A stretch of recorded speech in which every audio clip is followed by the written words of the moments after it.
Hi friends, ఎలా ఉన్నారు? ఈరోజు సండే స్పెషల్ మా ఇంట్లో అయితే రెడ్ చిల్లీ చికెన్ కర్రీ. దానికి కావాల్సింది ముందుగా ఎండుమిరపకాయలను వేడి నీళ్ళు వేసి నానబెట్టుకోవాలి. తర్వాత పొయ్యి వెలిగించుకొని బాండీ పెట్టుకొని ముందుగానే మన ఉల్లిపాయలు, టమాటాలు, పచ్చిమిరపకాయలు అన్నీ కోసుకొని పక్కన పెట్టుకోవాలి. దాంట్లో సరిపడా నూనె పోసుకొని వేడవనివ్వాలి. అది వేడైన తర్వాత కరివేపాకు వేసుకొని చిటపటమన్నాక చికెన్ వేసుకోవాలి. ఎండుమిరపకాయలు మీ రుచికి తగ్గట్టు వేసుకోండి. మీరు ఎంత స్పైసీ అయితే తింటారో అలాగా. చికెన్ వేసిన తర్వాత దాంట్లో ఉప్పు, పసుపు కూడా వేసుకొని కలుపుకొని మూత పెట్టుకొని ఉడికించుకోవాలి. బాగా కలుపుకోవాలి, మొత్తం కలిసే విధంగా మూత పెట్టుకొని ఉడికించుకోవాలి. చికెన్ ఉడుకుతున్నప్పుడు మనం మిగతా మసాలా ప్రిపరేషన్ చూద్దాం. ఇప్పుడు ఒక మిక్సీ జార్ తీసుకొని దాంట్లో బిర్యానీ ఆకులు, జీలకర్ర 2 స్పూన్లు, ధనియాలు ఒక 2 స్పూన్లు వేసుకున్న తర్వాత దాంట్లోనే 2 యాలక్కాయలు లవంగాలు, చెక్క వేసుకొని మెత్తగా పొడి చేసుకొని పక్కన పెట్టుకోవాలి.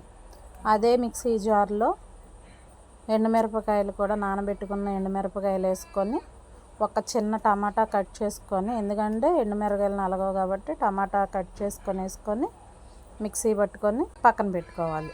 నా ఛానల్ని సబ్స్క్రైబ్ చేసి లైక్ చేసి షేర్ చేయండి ఫ్రెండ్స్. ఇప్పుడు వేరొక గిన్నెలోకి తీసుకోవాలి. మెత్తగా మిక్సీ పట్టుకొని వేరొక గిన్నెలోకి తీసుకోవాలి. అది కూడా పక్కన పెట్టుకొని ఉంచుకోండి. ఇప్పుడు మూత తీసి చికెన్ ఉడికిందో లేదో చూసుకొని బాగా ఉడికించుకోవాలి. ఎంత బాగా ఉడికితే అంత బాగుంటుంది. అది బాగా ఉడికిన తర్వాత ఉల్లిపాయలు, పచ్చిమిరపకాయలు వేసుకోవాలి. అవి కూడా బాగా దాంట్లో మగ్గించుకోవాలి. ఆ చికెన్లో సిమ్లోనే పెట్టుకోవాలి. పొయ్యి మీడియం సిమ్లో పెట్టుకుంటూ వండుకోవాలి. ఆ ఉల్లిపాయలు వేగిన తర్వాత అల్లం వెల్లుల్లిపాయ పేస్ట్ ఒక 2 స్పూన్లు వేసుకొని బాగా కలుపుకొని వేయించుకోవాలి. మూత పెట్టుకొని మధ్య మధ్యలో తిప్పుతూ ఉండాలి. అలా వేయించుకున్న తర్వాత మనం ముందుగా టమాటా, ఎండుమిరపకాయల పేస్ట్ ఉంది కదా, అది వేసుకొని ఒకసారి కలుపుకోవాలి. అది కూడా కొంచెం వేగిన తర్వాత టమాటా ముక్కలు వేసుకొని కలుపుకోవాలి. జాగ్రత్తగా తిప్పుకోండి, అప్పటికే ముక్క బాగా ఉడికిపోయి ఉంటుంది.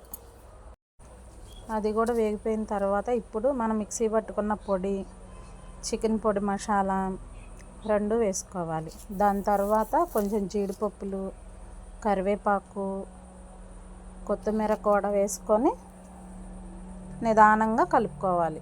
మీకు ముక్క ఉడకలేదు అనుకుంటే ఇంకొంచెం ఉడికించుకోవచ్చు. నాకు ముక్క ఉడికిపోయింది, అందుకే నేను వేసేసాను.